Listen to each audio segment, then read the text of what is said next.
கர்த்தருடைய நாமத்துக்கு ஸ்தோத்திரம் உண்டாவதாக. உங்களை சந்திப்பதிலே மிகவும் சந்தோஷம். இன்னைக்கு எதை பார்க்கலாம் என்றால், உங்களுக்கு முன்பாக இருக்கும் காரியங்கள். ஆண்டவர் நமக்கு முன்பாக 2 வகை காரியங்களை வைக்கிறார். உபாகம் புஸ்தகத்திலே 30ஆம் அதிகாரம் 19 பாருங்கள். நான் ஜீவனையும் மரணத்தையும் ஆசீர்வாதத்தையும் சாபத்தையும் உனக்கு முன் வைத்தேன் என்று சொல்லுகிறார். நாம் எதை தேர்ந்தெடுக்க வேண்டும்? நல்ல வழிகளா, பாவ வழிகளா? நல்ல வழிகளை நாம் சென்றால் ஜீவனை சுதந்திரித்துக் கொள்வோம், பரலோக ராஜ்யத்தை சுதந்திரித்துக் கொள்வோம்.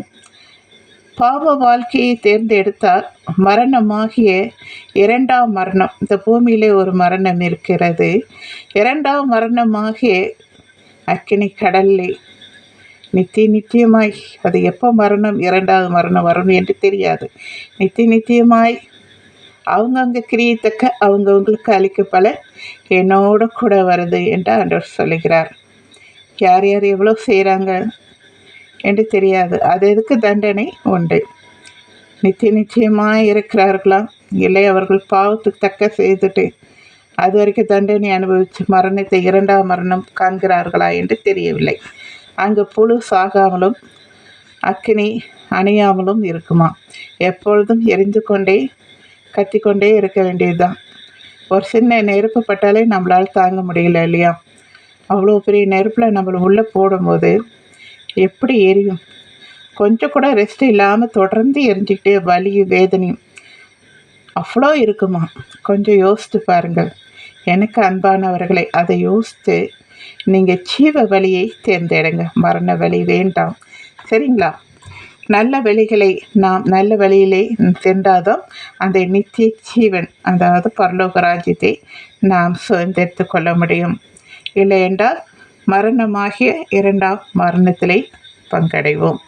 பிறகு இந்த பூமியிலே வாழ்கிறது ஆசீர்வாதத்தியா சாபத்தியா? உபாகம் புஸ்தகத்திலே 28 அதிகாரத்தை நீங்கள் முழுவதுமாக வாசித்து பார்த்தால், அந்த 10 கட்டளைகளை நீங்கள் கடைப்பிடிக்கும் போது நீங்கள் போகிலும் ஆசீர்வதிக்கப்பட்டிருப்பீர்கள், வருகிலும் ஆசீர்வதிக்கப்பட்டிருப்பீர்கள். நீங்கள் செய்கிற எல்லாவற்றிலும் ஆண்டவர் என்ன செய்வார்? ஆசீர்வதிச்சுட்டே இருப்பார். ஆனால் அந்த கட்டளையை செய்யாத போது என்னாகும்? சாபம். நீ போகிலும் என்னாவ? கஷ்டப்படுவேன், வருகிலும் கஷ்டப்படுவேன். எதை விதைச்சாலும் அதில் நல்ல பலன் வராது. இப்படி நிறைய காரியங்கள் நீங்கள் உபாக புஸ்தகத்தில் 28 அதிகாரத்தை நீங்கள் முழுவதுமாக வாசித்து பாருங்கள். அதில் சொல்லப்பட்டு இருக்கும். நிறைய காரியங்கள் இருக்குது. சாபம் வாழ்க்கையை பற்றி படிக்கும்போது நம்மளுக்கே பயமாக இருக்குது. அவ்வளோ காரியங்களே ஆண்டவர் சொல்லியிருக்கிறார். அதனால் நீங்கள் ஆசீர்வாதத்தை சுதந்திரிக்கிறவர்களாய் நீங்கள் காணப்படுங்கள். உங்கள் குடும்பத்தையும் அப்படியாக வழிநடத்துங்கள். சாபத்தை நோக்கி செல்லாத அளவுக்கு பார்த்து கொள்ளுங்கள், சரிங்களா? எல்லாவற்றையும், அதாவது இந்த வானத்தையும் பூமியும் இன்று சாட்சியாக வைத்தேன், ஆகையால் நீயும் உன் வீட்டாரும் பிழைக்கும்படிக்கு நீ ஜீவனை தெரிந்து கொள்ளுங்கள். நாம் வீட்டாரும் நாமளும் ஜீவனை சுதந்திரிக்கிறவர்களாய் காணப்படுகிறவர்களாய் நாம் என்ன செய்யணுமா? நம்ம வீட்டாரையும் நடத்தணும், நாமளும் நடக்கணும். நாம் நடக்கிற பாதையை பார்த்து தான் பிள்ளைகளும் நடப்பாங்க இல்லையா? ஒரு முன்மாதிரியாய் ஒரு பாதையை நீங்கள் நடந்துகிட்டே இருங்களேன், அது ஒரு இதுவே வரும். அது ஒரு கோடு மாதிரி, அது ஒரு வழிகாட்டி மாதிரி, அது ஒரு தரையாயிரும். நீங்கள் மற்றவங்க அது பின்னாடியே வரலாம் எந்த பயம் இல்லாமல். அந்த மாதிரி ஒரு பாதையை நீங்கள் ஒரு முன்மாதிரியாய் பிள்ளைகளுக்கு நீங்கள் நடந்து செல்லுங்க, சரிங்களா? இங்கே சொல்லப்பட்டிருக்கிற ஒவ்வொரு காரியங்களும் நான் உங்களுக்கு சொல்லிட்டேன். நீங்கள் ஆசீர்வாதத்தை எடுத்துக்கொள்ளுங்கள், சாபத்தை வேண்டாம்.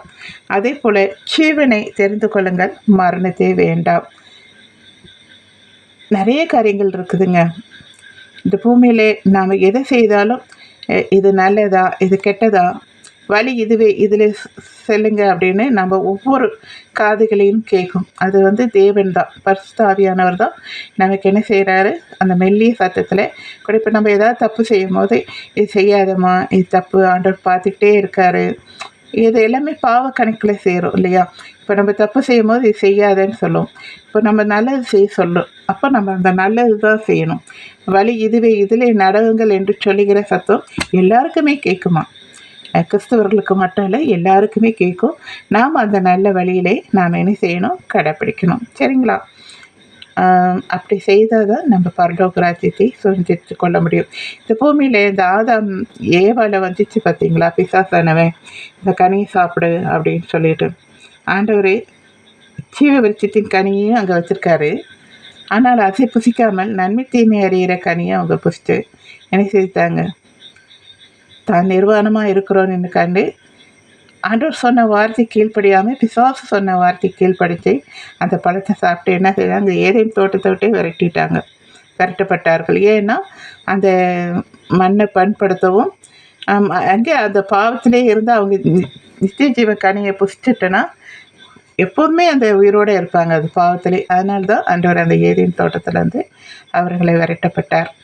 நாம் இந்த பூமியிலே வாழ்கிற நாட்களிலே நமக்கு எது பிரயோஜனம், இந்த எதை செய்தால் என்ன வரும் அப்படின்னு எல்லாவற்றிலையும் நம்ம யோசித்து செயல்படணுங்க.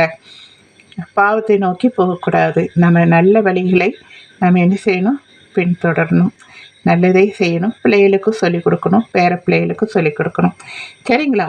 நீங்கள் நல்ல வழியிலே நடங்க, ஜீவனை சுதந்திரித்து கொள்ளுங்க, ஆசீர்வாதத்தை தேடுங்க. சரிங்களா? இந்த பூமியில் இருக்கிற நாட்களில் எல்லாம் ஆசீர்வாதத்தை தேடுங்க. பிளாத்து கை கழுவுனார் பார்த்தீங்களா? அப்போது மற்றவங்களாம் யூதர்களாம் இந்த சாபம் எங்கள் மேலும் எங்கள் பிள்ளைகள் மேலும் வரட்டும் அப்படின்னு.